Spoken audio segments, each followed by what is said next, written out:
Hello everyone. आज की class में हम नॉर्म को थोड़ा और डिटेल में पढ़ेंगे। नॉर्म को अब ये नॉर्म क्या है? एक तरीके का डिस्टेंस। ठीक है, हमने लास्ट क्लास में देखा किसी भी वेक्टर का हम नॉर्म निकाल सकते हैं, यानी कि एक तरीके का डिस्टेंस निकाल सकते हैं। Very good. अब हम पढ़ेंगे metric on norm linear space, यानी कि हमने लास्ट क्लास में बच्चों की क्लास में हमने बचपन में पढ़ा है कि मैट्रिक स्पेस क्या होता है। वो 4 प्रॉपर्टी होती हैं, 4 प्रॉपर्टियों को हमें सेटिस्फाई करना पड़ता है, तो हाँ, हर स्पेस मैट्रिक स्पेस बन जाता है। तो अब ये मैट्रिक स्पेस इस नॉर्म का क्या चक्कर है? हम एक मैट्रिक बनाएंगे जिसमें हम मैट्रिक का यूज कैसे करेंगे? नॉर्म से। जैसे कि हमने 2 वेक्टर के लिए मैट्रिक हमने क्या डिफाइन कर दिया, इन दोनों वेक्टर को माइनस करके जो वेक्टर आएगा उसका नॉर्म। ठीक है, तो ये क्या है? ये एक मैट्रिक डिफाइन हो गया नॉर्म को यूज करके। ठीक है, इसको बोलते हैं। अब इस मैट्रिक को हम नॉर्म लीनियर स्पेस पे अगर हम लगा देंगे, ठीक है, तो ये हमारे लिए बहुत इंपॉर्टेंट है। अब आगे बढ़ने से पहले हम इस नॉर्म की जरा डेफिनेशन देख लेते हैं। नॉर्म की डेफिनेशन क्या है? अब x कोई भी x be a real linear space, ठीक है, then a norm on this space x is a function. Norm मतलब बेसिकली एक मशीन है। नॉर्म एक फंक्शन है, कहाँ से कहाँ? मेरे x से r में। देखो, अंदर तो जाएंगे वेक्टर इस फंक्शन के अंदर और बाहर निकलेगा एक नंबर, रियल नंबर, जो कि हमें डिस्टेंस बताएगा। देखो ध्यान से, ये 3 प्रॉपर्टी सेटिस्फाई करनी चाहिए नॉर्म के लिए। ये एक ऐसा फंक्शन है जो कि ये 3 प्रॉपर्टी सेटिस्फाई करता है। क्या क्या? नॉर्म, देखो भाई, डिस्टेंस जो है ग्रेटर देन इक्वल टू 0 होना चाहिए। एंड अगर तो नॉर्म 0 है, इसका मतलब क्या है? वो x खुद 0 है। ठीक है, सबसे पहली चीज ये तो बहुत ऑब्वियस लगता है। ठीक है, दूसरी प्रॉपर्टी नॉर्म ऑफ, अगर मैं अल्फा टाइम्स एक्स कर रहा हूँ, अल्फा यहाँ पे कोई स्केलर क्वांटिटी है, तो वो किसके बराबर आएगा? अल्फा का मॉड बाहर आ जाएगा, सिंपल, क्योंकि स्केलर क्वांटिटी है मॉड अल्फा साथ में नॉर्म एक्स। ठीक है, अब तीसरी ये वो मैट्रिक स्पेस वाली जो आखिरी टाइम इक्वलिटी होती है ना, ये वही है, x plus y norm of less than equal to norm of x plus norm of y. ठीक है, अब ये कोई भी फंक्शन जो कि इन तीनों को फॉलो करेगा उसे नॉर्म बोलेंगे। नॉर्म सिर्फ एक तरीके का फंक्शन है। ऐसा नहीं है कि नॉर्म निकालने का तरीका सिर्फ एक है। नॉर्म बहुत सारे हो सकते हैं। हर वो फंक्शन जो ये फॉलो करता है वो एक तरीके का नॉर्म है। ठीक है, अब हमने क्या किया? यहाँ पे एक मैट्रिक डिफाइन किया नॉर्म से, ये x माइनस वाई।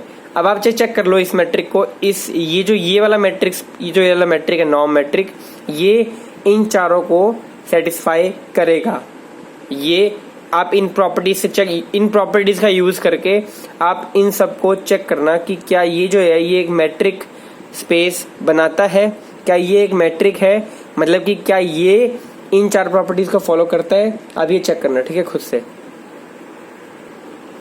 यहाँ पे ना एक बहुत इंपॉर्टेंट चीज है, मैट्रिक स्पेस अलग चीज है, नॉर्म्ड स्पेस अलग चीज है। ध्यान रखना, मैट्रिक स्पेस अलग चीज है, नॉर्म्ड स्पेस अलग चीज है। कहने का मतलब, हर मैट्रिक स्पेस जरूरी नहीं है कि वो एक नॉर्म्ड स्पेस हो। कहने का मतलब, हर मैट्रिक स्पेस के अंदर जरूरी नहीं कि ये वाला जो नॉर्म वाला मैट्रिक है वो काम करेगा।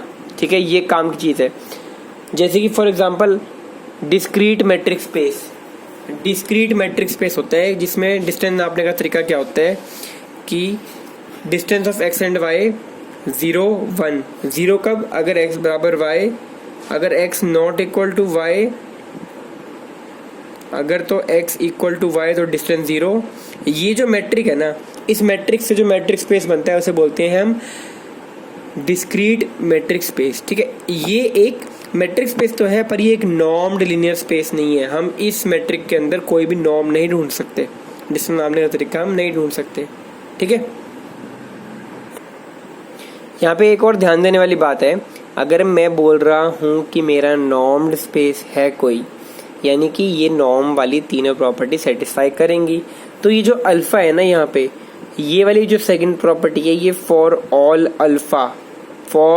अल्फा ये वाली सेकंड प्रॉपर्टी जो है ये वर्क करेगी। आप ध्यान देना, आप ट्राई करना इस डिस्क्रीट मैट्रिक स्पेस में आप अल्फा को 2 लेना, अल्फा इज इक्वल टू 2, तब चेक करना क्या वो मैट्रिक स्पेस बन रहा है। वो नहीं बनेगा, है ना। यही बात है कि मैट्रिक स्पेस जरूरी नहीं वो नॉर्मल स्पेस है या नहीं, ठीक है। अब जैसे ध्यान देना, मैट्रिक्स स्पेस जरूरी नहीं कि वो नॉर्म्ड स्पेस हो, पर हर नॉर्म्ड स्पेस मैट्रिक स्पेस तो होता ही है ना, क्योंकि ये वाला मैट्रिक चलेगा ना। हर नॉर्म्ड स्पेस जिसमें नॉर्म चालू है, जिसमें नॉर्म काम करता है, तो वो मैट्रिक स्पेस है। क्यों? मैट्रिक स्पेस प्रूव करने के लिए हमें मैट्रिक ढूंढना पड़ता है। ये वाला मैट्रिक ले लो, ये वाला मैट्रिक हमेशा मैट्रिक स्पेस बनाएगा, इसलिए नॉर्म्ड स्पेस तो मैट्रिक है, पर मैट्रिक स्पेस जरूरी नहीं कि वो नॉर्म्ड स्पेस है, ठीक है। अब हम बात करते हैं कॉन्टिन्यूटी की। जरा आप याद करो, जब हम कॉन्टिन्यूटी की बात करते थे हमें दो अलग अलग सेट चाहिए सबसे पहले। तो यहाँ पे मैं क्या लेता हूँ, जो जो दो सेट ले रहा हूँ ना मैं, वो नॉर्म्ड लीनियर स्पेस ले रहा हूँ। यहाँ पे देखो, ध्यान देना, पहला मैं नॉर्म्ड लीनियर स्पेस ले रहा हूँ। एक तो ले रहा हूँ मैं ई, जिसके ऊपर जो नॉर्म डिफाइंड है। अब ये ना, ये इसका ये एक रिप्रेजेंटेशन है, ई नॉर्म लीनियर स्पेस, जिसमें जो नॉर्म डिफाइंड है वो ये है, नॉर्म बेस में ई, ठीक है। ऐसी मैं एक दूसरा लीनियर स्पेस ले रहा हूँ, नॉर्म लीनियर स्पेस एफ, जिसके अंदर जो नॉर्म डिफाइंड है वो है ये वाला, ठीक है। अब मैं बोल रहा हूँ कि ये दो अलग अलग नॉर्म लीनियर स्पेस हैं, these two be two norm linear space respectively, okay, we say that f। अब मैं बात कर रहा हूँ एक कॉन्टिन्यूटी की, यानी कि मैं बोल रहा हूँ कि जो मेरा f फंक्शन है वो किसी एक पॉइंट x नॉट पे, जो कि इसके अंदर है, जो कि इसके अंदर बिलोंग करता है, x not belonging to e। मैं कह रहा हूँ मेरा जो फंक्शन है f, वो इस एक पॉइंट पे कॉन्टिन्यूस कब होगा, f is continuous at x not if. अब आप वही याद करो, हमारी जो कॉन्टिन्यूटी के लिए एप्सिलॉन डेल्टा वाली जो हमारी कंडीशन होती है, उसमें याद करो कि वहां पे क्या होता है, मॉड, याद है ना। जैसे कि हाँ भी, for epsilon positive there exist delta such that mod of f of x minus f of y is less than, है ना, ये चीज थी ना। पर वहां पे मॉड था, बस सेम चीज आएगी, क्योंकि अब हमारे जो है सेट, ये दोनों नॉर्म्ड लीनियर स्पेस हैं, इसके जो एलिमेंट हैं वो वेक्टर्स हैं। तो अब वो मॉड की जगह, पहले देखो सिंपल कॉन्टिन्यूटी में वो मॉड था क्योंकि वो रियल नंबर्स थे, अब यहाँ पे वही सेम चीज आएगी, पर यहाँ पे नॉर्म आएगा। मतलब कि f is continuous at x not given if given epsilon positive there exist delta positive such that mod norm। अब देखो यहाँ पे यही गलती मत करना कभी भी, यहाँ पे नॉर्म आएगा अब, such that norm of f of x minus f of x not, क्योंकि x नॉट पे चेक कर रहा हूँ ना मैं, norm of f of x minus f of x not less than epsilon whenever implies x minus x not का जो norm है लेस देन डेल्टा।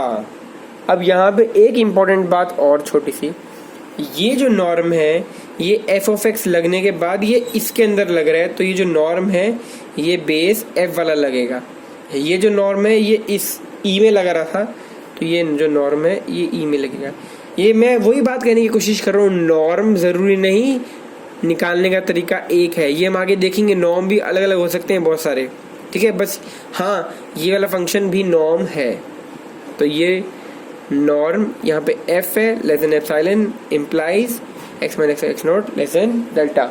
तो मैं बोलूँगा मेरे f को कि हाँ, वो जो मेरा f है वो कॉन्टिन्यूस फंक्शन है एट पॉइंट x नॉट। अब यहाँ पे ना नॉर्म में नॉर्म लीनियर स्पेस की बात करूँ तो हम जो यहाँ पे कन्वर्जेंस दिखाते हैं ना, वो कन्वर्जेंस कुछ इस तरह दिखाते हैं हम, जैसे कि हाँ भाई एक्स एन हमारा एक्स को टेंड कर रहा है, मान लो हमारे एक्स एन सीक्वेंस है जो एक्स को टेंड कर रही है, एक्स को कन्वर्ज कर रही है।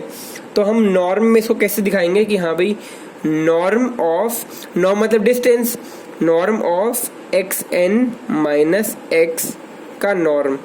अब जैसे जैसे ये इसके पास आ रहे हैं, ये इसके कन्वर्ज कर रहे हैं, तो जो ये वाला डिस्टेंस है एक्स एन माइनस एक्स वाला डिस्टेंस, ये किसको कन्वर्ज करेगा? ये नॉर्म का डिस्टेंस जो है ये 0 को कन्वर्ज करेगा। कब? As n tends to infinity. समझ गए ना? ये वो कन्वर्जेंस वाली बात आ गई। अब तो मेन बात समझ गए कि जो नॉर्म का इस्तेमाल क्या है, वो डिस्टेंस है ना। बिल्कुल। अब हमने छोटी क्लास में अब जब कन्वर्जेंस की बात आ जाती है, हमने नाम सुना है कॉशी सीक्वेंस का, है ना। तो यहाँ पे अगर मैं नॉर्म के पॉइंट ऑफ व्यू से देखूं तो एक कॉशी सीक्वेंस की डेफिनेशन क्या है? अब एक सीक्वेंस है, सीक्वेंस को ऐसे रिप्रेजेंट करते हैं ना। तो अब एक सीक्वेंस है, इस सीक्वेंस xn को मैं a sequence xn in a normed linear space. अब ये सीक्वेंस कहाँ पे है? ये हमारे नॉर्म्ड लीनियर स्पेस में है। अब पहले सिंपल हमारे वेक्टर स्पेस में हुआ करती थी, मैट्रिक स्पेस में। यहाँ पे जो सीक्वेंस है ये नॉर्म्ड लीनियर स्पेस में है, मतलब इसमें नॉर्म लगता है। अब तो अब इस सीक्वेंस को कॉशी सीक्वेंस में कब बोलूँगा? If given epsilon positive there exist a positive integer. Cauchy sequence कौन सा था? जिसके अंदर कुछ टाइम के बाद टर्म्स जो है वो सीक्वेंस की आपस में क्लोज आने लग गई थी, वो वाली कॉशी सीक्वेंस होती है। ठीक है, तो एप्सिलॉन पॉजिटिव के लिए एक ऐसा number there exist m not, एक ऐसा नंबर एग्जिस्ट करता है सच दैट, देखो ये आ गया ना नॉर्म वाली बात फिर से, x n minus x m का नॉर्म, टर्म्स के आपस के बीच का डिस्टेंस एप्सिलॉन से छोटा है, गिवन एन और ये एम, ये दोनों गिवन एन और m greater than m not. ठीक है, तो ये मेरी कॉशी सीक्वेंस की डेफिनेशन है यहाँ पे। अब मैं इस लेक्चर को ख़त्म करने से पहले एक इस पूरे फंक्शन एनालिसिस का एक काफ़ी सबसे इम्पॉर्टेंट डेफिनेशन बताने जा रहा हूँ कि बैनेक स्पेस क्या होता है। देखो फिर से सुन लो, BANAC, इसे बनाक भी बोलते हैं, बनाक, BANACH, बैनेक स्पेस क्या होता है। अब देखो ये कुछ नहीं, एक फैंसी डेफिनेशन है। हमने लीनियर स्पेस पढ़ लिया, linear space vector space, very good. हमने नॉर्म्ड लीनियर स्पेस पढ़ लिया, हमने क्या पढ़ लिया? नॉर्म्ड लीनियर स्पेस, लीनियर स्पेस जिसके ऊपर नॉर्म्ड लगा हुआ है, जिसके ऊपर नॉर्म लगा हुआ है। ठीक है, अब ये बैनेक स्पेस क्या है? एक complete normed linear space. Complete, ये कंप्लीट क्या चीज़ है? अब अगर आपने लास्ट टेस्ट में, लास्ट पुरानी क्लासेस देखी हैं आपने बचपन में, तो कंप्लीट का मतलब क्या था? जब हर कॉशी सीक्वेंस कन्वर्ज करती है तो उसे मैं स्पेस को कंप्लीट बोलता हूँ। याद आया? रियल एनालिसिस में पढ़ा था हमने, when every Cauchy sequence converge, तो मेरा स्पेस कंप्लीट कहलाता है। तो ये बैनेक स्पेस क्या है? ये एक कंप्लीट नॉर्म्ड लीनियर स्पेस है। मतलब बैनेक स्पेस कुछ नहीं है, एक नॉर्म्ड लीनियर स्पेस है जो कि कंप्लीट है, यानी कि बैनेक स्पेस में आप कोई भी कॉशी सीक्वेंस ले लो वो कन्वर्ज करेगी, वो कंप्लीट है। तो every complete normed linear space is Banach space. ठीक है, ये सबसे इंपॉर्टेंट डेफिनेशन है फंक्शन एनालिसिस की, बैनेक स्पेस। ठीक है, थैंक यू।